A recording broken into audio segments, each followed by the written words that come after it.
Hello everyone, welcome back to agriculture political. बहुत बहुत स्वागत है आपका। उम्मीद करती हूँ आप सब अच्छे होंगे। तो बढ़ते हैं आज के वीडियो की ओर। आज की वीडियो में हम डिस्कस करने वाले हैं कट ऑफ मार्क्स के बारे में कि अगर आप CUET PG का एग्ज़ाम दे रहे हैं तो आपको पता होना चाहिए कि कितना कट ऑफ मार्क्स जाता है, जिसके आधार पर आप अपनी प्रिपरेशन कर सकें, जो कि बहुत हेल्पफुल रहता है आपके लिए आगे की प्रिपरेशन स्ट्रैटेजी बनाने में। यहाँ पर हम स्पेशली बात कर रहे होंगे MSc एग्रीकल्चर स्टूडेंट्स के बारे में। ऐसे स्टूडेंट्स जो एग्रीकल्चर से MSc करना चाहते हैं और वो CUET PG के थ्रू डिफरेंट कोर्सेज में एडमिशन लेना चाहते हैं एक अच्छे इंस्टीट्यूट में, जैसे कि BHU, BBAU एंड इनफैक्ट इस बार ICAR ने भी CUET के मार्क्स के आधार पर कई इंस्टीट्यूट में एडमिशन लिया था। तो आपके लिए बहुत महत्वपूर्ण हो जाता है कि आप अच्छे से चीज़ों को समझें। कट ऑफ मार्क्स अगर आपको पता हो तो उसी हिसाब से आप अपनी प्रिपरेशन करें। साथ ही साथ हमें पता होना चाहिए कि डेट ऑफ एग्जामिनेशन क्या है, जिसके आधार पर हम अपनी स्ट्रेटजी तैयार करें।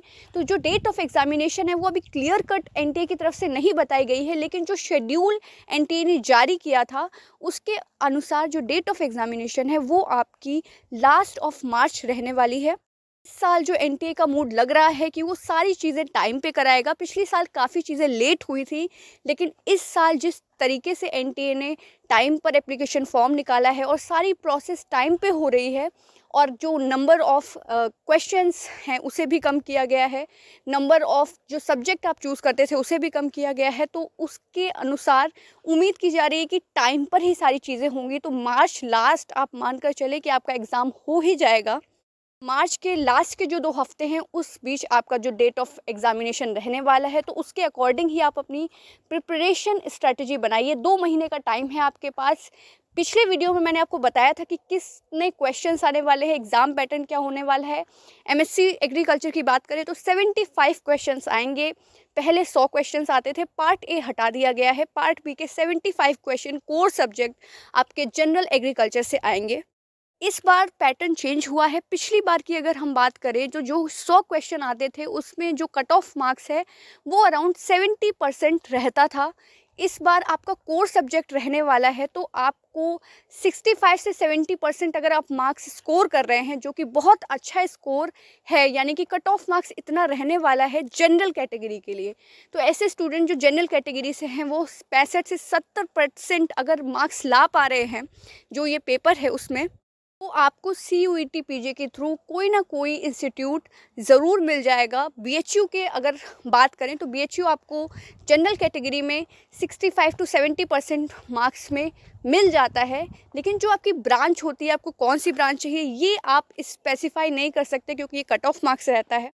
तो अगर आप कोई स्पेसिफिक ब्रांच चाहते हैं, यानी कि एग्रोनॉमी, प्लांट प्रोटेक्शन के सब्जेक्ट्स हो गए और आपका जो सॉइल साइंस सब्जेक्ट है, इन सब सब्जेक्ट्स में आप एडमिशन चाहते हैं, तो आप कोशिश यही करिए कि आपके 70 to 75% आप मार्क्स ला सके CUET PG एग्जामिनेशन में।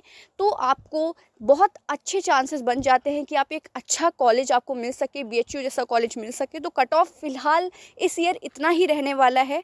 ज़्यादातर इतना रहता है या इससे कम ही रहता है, लेकिन आप 70% तक तो मानकर ही चलिए। इनकी जो आपकी सक्सेस की रहती है CUET PG एग्ज़ाम में, वो आप ज़्यादा से ज़्यादा क्वेश्चंस अटेम्प्ट कीजिए जनरल एग्रीकल्चर के, यानी कि जो डिफरेंट मेजर सब्जेक्ट्स हैं, एग्रोनॉमी, सॉइल साइंस और आपका प्लांट प्रोटेक्शन के जो सब्जेक्ट्स हैं, मेजर क्वेश्चंस इसी से आते हैं। तो आप इसके अकॉर्डिंग प्रिपरेशन करेंगे तो ज़रूर आपके सिलेक्शन के चांस बढ़ जाते हैं। बहुत सारे क्वेश्चंस लगाइए और जो भी आपके नोट्स हैं उनका रिवीजन ज़्यादा से ज़्यादा बार करिए, जिससे आपका जो पेपर में क्वेश्चंस आते हैं वो थोड़े से घुमा फिरा के आते हैं, तो वहाँ पर आप एग्ज़ाम प्रेशर में उसको डील करते हुए क्वेश्चंस का आंसर दे सकें। आई होप ये वीडियो आपके लिए यूज़फुल रहा होगा। अगर आपको कोई भी डाउट है वीडियो से रिगार्डिंग या CUET PG एग्ज़ाम की तैयारी से रिगार्डिंग, तो आप कमेंट सेक्शन में पूछ सकते हैं। मैं पूरा प्रयास करूँगी आपके सभी प्रश्नों के उत्तर देने का। बहुत बहुत धन्यवाद।